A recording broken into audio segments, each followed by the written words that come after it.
representante, cobrar daquele representante e poder questionar esse representante. Claro que esse debate nós estaremos fazendo nas próximas audiências, mas eu quero deixar aqui o início de trabalhos reconhecendo o direito de todos, inclusive aqueles que não querem representação, que é o voto facultativo. Muito obrigado. Presidente, colegas parlamentares, eu quero saudar e agradecer a presença. Quero saudar e agradecer a presença dos companheiros dirigentes sindicais, lideranças sindicais. E não vou me manifestar frente a um tempo muito curto, 3 minutos ou um pouco mais, sobre as propostas que foram trazidas aqui, que estão sendo objeto de reflexão e de reação dos colegas parlamentares que aqui estão. O farei no curso dos debates que vão se seguir durante algum tempo, está dado aí para o trabalho desse grupo, representando aqui a bancada feminina, de modo a ter o foco, evidentemente, naquilo que interessa a democratização do sistema político partidário eleitoral, na concepção do acesso, da igualdade de direitos, né, às diferenças de gênero, de raça, de etnia, de preferência sexual, enfim, as diversidades que precisam ser consideradas e incluídas e incorporadas ao processo democrático em nosso país. Mas eu queria me ater, senhor presidente e colegas, em relação ao que aconteceu nas falas que trouxeram aqui os companheiros sindicalistas. Eu também, Paulo Vinícius, como você, eu também tenho uma dose grande de descrédito, porque eu estou aqui há 14 anos, desde que eu cheguei aqui, que eu milito nessa causa, nessa questão, articulando com a minha participação nos movimentos sociais, nos movimentos populares, mas eu luto contra esse descrédito, porque o descrédito gera desânimo, gera desalento e gera, portanto, desmobilização. Você se desmobiliza, você perde a perspectiva do possível, do viável, e vocês, a presença de vocês aqui, a contribuição de vocês, reforçou essa minha dimensão da esperança. Vocês trouxeram, né, a consciência de que é possível e me reportou um passado do qual eu tive uma participação quando os trabalhadores e as trabalhadoras se organizaram e lutaram pelo direito à liberdade de organização, e a democracia brasileira deve muito aos trabalhadores e às trabalhadoras, sobretudo aqueles que estiveram construindo o movimento sindical desde então.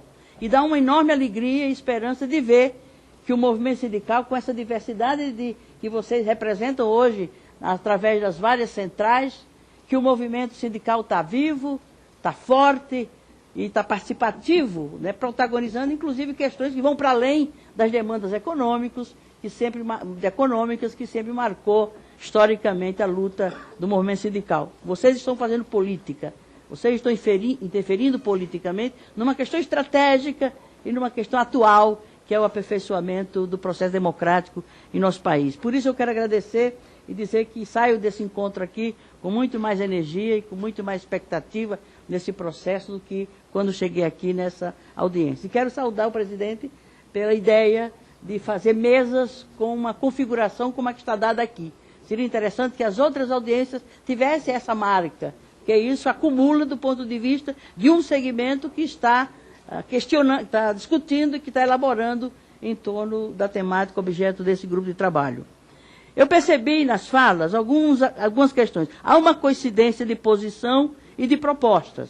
Não vi contradição, não vi, né, conflito de posições, a não ser uma posição agrega determinadas ideias e outras agregam outras, mas que eu não percebi, pelo menos, um conflito, uma contradição, ou muito menos um antagonismo entre as posições das 4 centrais que aqui estão representadas, o que é muito positivo do meu ponto de vista. Eu senti um sentimento comum de que existe uma crise, todos concordam que existe uma crise, né, do nosso sistema político, do nosso sistema institucional, e que a sociedade quer participar, é um outro ponto de coincidência, que a sociedade quer participar, e o descrédito em relação ao Congresso, a quem, a meu ver, ou sabemos disso, cabe fazer a reforma política. Não adianta a gente imaginar que a gente pode dispensar o Congresso, porque é próprio da responsabilidade e das competências desse poder, o Congresso Nacional, fazer essa mudança, dependendo de como faça, é que vai dar uma qualidade diferenciada. Fará com a participação organizada da sociedade ou fará, né, a partir das contradições, dos conflitos e das idiosincrasias que existem num coletivo como esse, partidário, no caso aqui do Congresso Nacional. Portanto, essas coincidências eu percebi. Eu senti falta, né, e que, a meu ver, que é o gargalo da questão partidária. Eu não ouvi em nenhuma das falas, né, uma consideração, uma reflexão sobre os problemas que existem hoje em nossos partidos políticos, né? Partido que sem identidade programática, sem identidade política, sem identidade ideológica e com uma falta absoluta de critério na composição dos seus filiados, dos seus militantes, dos seus quadros. Isso, a meu ver, fragiliza a democracia, né? E é sempre um incômodo para mim e me deixa, às vezes, nocauteada, né, nas minhas expectativas, nas minhas esperanças, quando a gente percebe em todos os partidos, né, que há uma flexibilização grande demais, né? Todos cabem em todos os partidos. Mas como é que se define o quadro partidário, companheiro Serquis? Se não é a partir de um projeto político que se define a partir de compromissos, né, de ideias, de sonhos, de utopias, e eu não sinto isso nos nossos partidos. Eu senti falta, na fala dos companheiros, observações, considerações a respeito do quadro partidário, da falta de democracia interna nos partidos, da falta de uma estabilidade partidária, né? Uma hora alguém não se define as lideranças, as direções partidárias a partir de congressos, ou a partir de convenções, ou a partir de encontros. É um melê absoluto e não se sabe onde é que está o poder dos partidos, ou quase sempre esse poder está nas mãos de um, dois, e que se perpetuam nesse poder. Onde é que está a democracia partidária? Então, eu gostaria também de ouvir observações dos companheiros a respeito disso.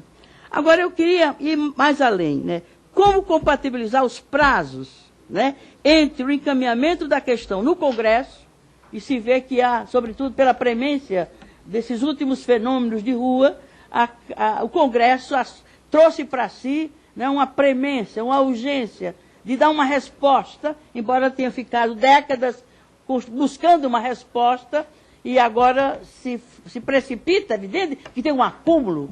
Percebem as propostas, como elas se coincidem, ou elas se repetem nas posições dos parlamentares aqui, é que há um acúmulo. Mas já que não se consegue construir consenso, um consenso mínimo sobre nada. Então, como fazer isso e, ao mesmo tempo, compatibilizar essa urgência das ruas, essa precipitação do Congresso e, ao mesmo tempo, a necessidade de dar uma resposta que vá para além daquilo que se conseguiu dar até agora. E, por último, né, percebendo essa identidade, essa coincidência, essa percepção quase que unitária das posições dos companheiros, só que faltando uma mais ou outra, numa outra, por exemplo, a questão da democracia direta, democracia participativa, a participação da sociedade, a inclusão da soberania nesse debate, né? Mas eu precisaria sentir mais das quatro centrais, como é que essa temática da outra dimensão da democracia, sem o que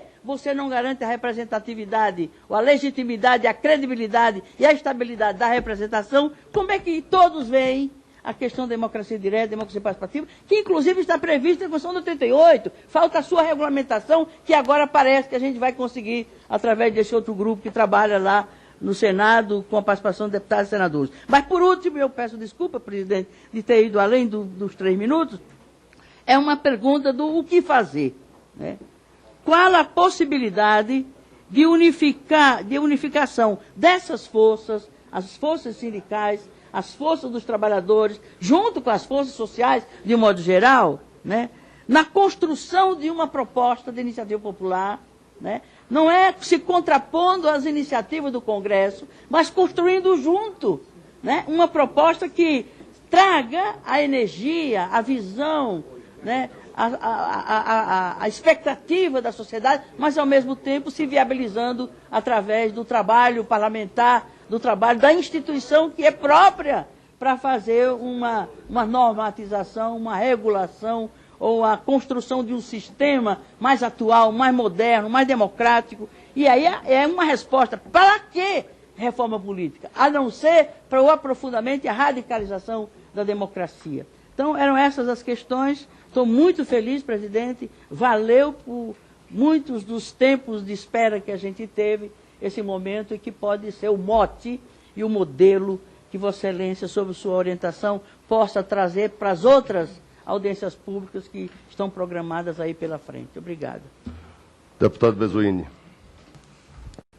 Bom, cumprimentando o coordenador desse grupo, o deputado Vacareza, e os palestrantes, cumprimento todos os demais colegas. Quero iniciar dizendo o seguinte: eu acho que esse debate é um debate que, para não repetir experiências anteriores que não chegaram a nenhum tipo de avanço significativo, ele precisa colocar a referência na conjuntura política do país. Conjuntura recente. Nós tivemos a instalação desse grupo como uma das medidas do presidente da Casa para dialogar com as